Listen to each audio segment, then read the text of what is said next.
Why love languages don't work when you're trying to save your marriage is simply because you're not using them correctly. A lot of people are not really understanding the significance of love languages and how to implement their partner's love language into their life on a daily basis in order to fulfill their partner up emotionally in the correct way. And we're going to talk about that today and talk about exactly what you can do in order to make sure that you're filling your partner's love tank. Welcome to the channel, everyone. For those of you who don't know me, my name's Mindy, and I work with men in long-term relationships and marriages and empower them with the right skills, knowledge, and mindset needed in order to transform their love communication style to save their relationship. So if you're really trying to save your relationship right now, definitely click the subscribe button and hit that little bell notification button so you can be notified every time that I release a new video. But really, the major reason that love languages are not working for everybody is because we are all looking at love language as a one-dimensional facet when it's actually multi-dimensional and it's really layered. And I would say that's the biggest flaw with love language is they presume that everybody's love language is one primary way of receiving love, and that as long as you fulfill that one primary way in which your partner needs to be fulfilled, you're going to be happy and live happily ever after, the end. But that's actually just not the case. And my husband and I went through a lot of this with love language when we were on the road to saving our relationship, and we discovered that a major flaw in love language is that not only do people only focus on the primary love language, but there is absolutely no talk anywhere about what to do if you actually receive love in a different way than how you show love. And you really can't find this information anywhere because love language just talks about the fact that, oh, that's your love language. That's how you show love. That's how you receive love. But it's not the case. For many of us, we actually do not show love and receive love in the exact same manner. And so when you and your partner are taking that love language quiz and you both have the exact same love language, you're thinking, oh, this is great. We're matched up. But if you both are showing love in different ways than what fills each other up, what's going to happen is you're both going to feel unfulfilled because you're not having your love tank filled naturally. Because regardless, even if we know what our partner's love language is, if it's not natural for us to do it, it's not always easy to fill that emotional love tank every day. So that's why it's really essential to take love language, see the flaw in it, and break it down. And that's exactly what I've done. I've actually broken down love language into two facets and given how we receive love a certain name and how we show love a certain name. And the way we receive love is a specialized form of love language, which is called love lingo. And how we show love is a specialized form of love language in which we call love jargon. So really important to take love language and break it down further. Okay, I receive love, that's my love lingo, and I show love through my love jargon. But it's all language, and it all stems from the concept from Gary Chapman back in 1992, which I think is a fantastic concept. And it really is true. We do need to be fulfilled in certain ways. And those 5 ways that he's broken it down are actually really beneficial in filling a love tank. However, I have noticed that in some situations, the terms that he used aren't really correct. So for an example, we're going to break down acts of service for an example. If you are with somebody who receives acts of service as their primary love language, you could feel really frustrated feeling that you have to serve them every single day in order for them to be happy. And that's a concept that I really don't like about the love language, because if you feel that you have to serve your partner to make them feel loved, on the back end, how are you feeling? You're just feeling like a servant. Like I have to serve them and I have to do these things. And if I'm not doing this for them all the time, they're not going to be happy. And that can start to give you a negative connotation. And that's why when I broke down love lingo and love jargon from love language, I changed the terms a little bit. I tweaked the terms to make them more acceptable in today's day and age and to really have them resonate with us in a much nicer, kinder tone. So instead of acts of service, we're calling it acts of kindness, because the reality is your partner doesn't want you to serve them all day. What they want is for you to help them out. Actions speak louder than words for acts of kindness people, and they find it very kind and it fills them up when you're doing kind things for them.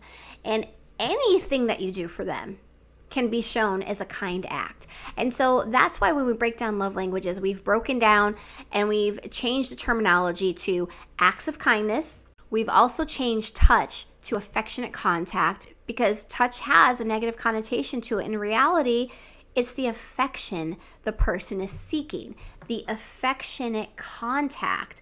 It's not sexual. It's not just the physical touch. It's the affection behind the touch. So if you just grab someone and slap them on the arm, you're like, oh, I gave them their love language. I just slapped them on the back and told them to have a great day. It's not just touch. It's the affection behind the touch that matters to the person. If you're with a person whose primary way of receiving love is through gifts, you could get a negative connotation through that, because you might think that they're superficial, or you might be taking that in a way that if you don't make enough money and you can't buy them enough stuff, that they're not going to be happy. And that's why I've also changed the tone on that one and tweaked that one to presence, because presence actually has a dual meaning. Presence and presents. So you can present your love to them through a tangible item, and that's what's going to fill them up. So if your partner needs presence, I want you to also think to yourself, okay, presence means present my love through a tangible item. And that can be a flower that you found on the ground and you just pick the flower and hand it.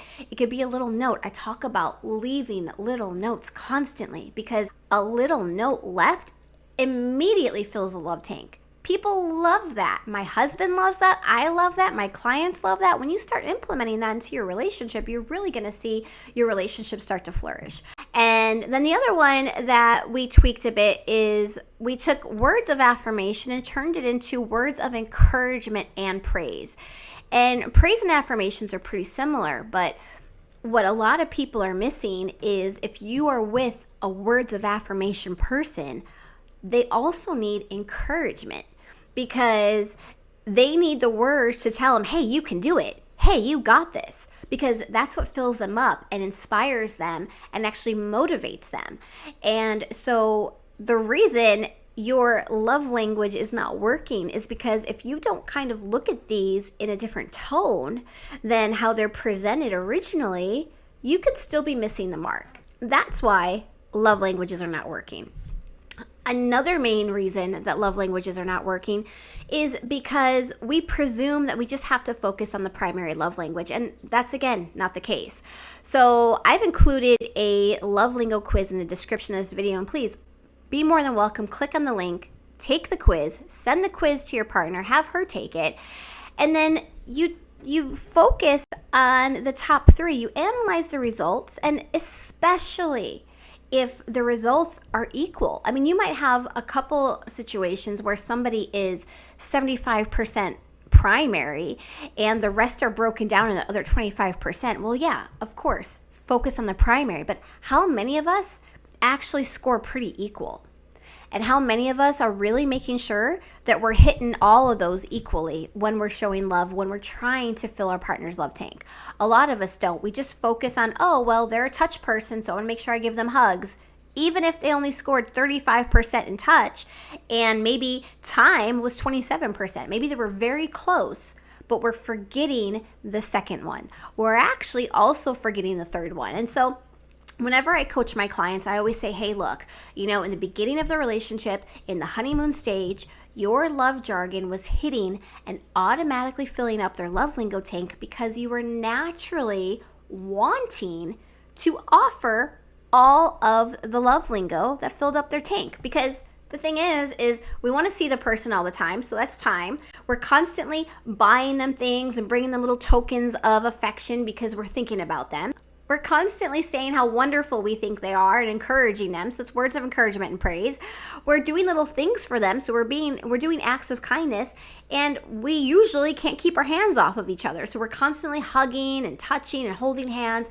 We are offering all of the love jargon needed to fill up the love lingo tank. So the reason the love languages are not working for you right now is because you're not considering the fact that you need to really implement the top 3 on a daily basis. And what I teach my clients is you need to start implementing all of them, because the thing is that's why you guys fell in love. If you can implement all of the ways possible to show love to your partner on a daily basis, this person is going to feel really good and filled up, because they're feeling special every day because you're constantly hitting the mark. So because love language is not taken into consideration that we don't show love and receive love in the same way, we are hurting our relationships because we are not understanding why we're mismatched when maybe the love language quiz is saying that we're not. So that's why love languages are not working.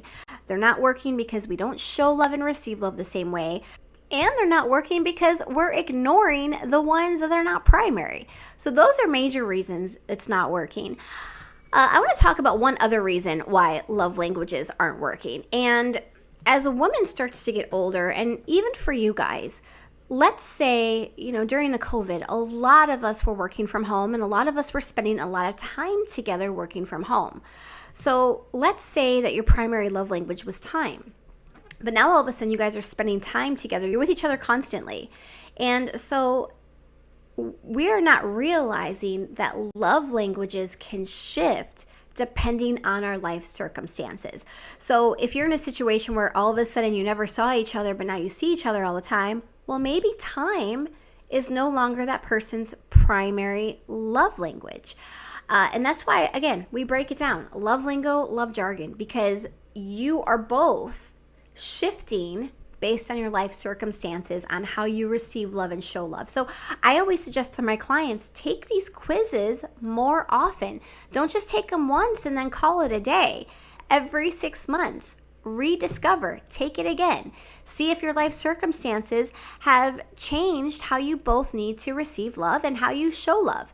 Because if you're with your partner all the time, you might also alter in your love jargon. You might be showing love in a different way now because you're seeing them all the time versus how you might have shown love if you didn't see them all the time. So that's why, guys, really important to understand that love language is really just the tip of the iceberg, that it's much more multidimensional and many more layers to it than what anybody is talking about. And you really got to break it down to the love lingo and love jargon and really understand each. Love lingo is how we're filled up. Love jargon is how we fill somebody up. So if you're curious on how you're naturally receiving love, click on the link in the description of the video and take the What's Your Love Lingo quiz. And then send it to your partner and have them take it. It's absolutely free quiz. And then put your email in and I'll send you an offer to take the love jargon quiz so you can determine if you're actually showing love in the same way that you're receiving love. And if you've taken the love lingo quiz and you've taken the love jargon quiz and you're still unable to fulfill your partner's love lingo tank and you guys are still struggling, you don't know why, and you need more guidance, feel more than welcome to book a call with me. Calls are absolutely free. They last about 30 minutes and we really dig deep into what's going on and how I can help you guys really get on the path of repairing your relationship. So if you want to book a call with me, the link is in the description of the video. Thank you guys so much for watching this. I really hope it was helpful. If it was helpful, hit that like button so it can be shown to more people. And also, like I said, hit the subscribe button and that little bell notification button to be notified every time I do a new video. As always, everyone, stay happy, stay healthy, and let's focus on staying in love. Ooh.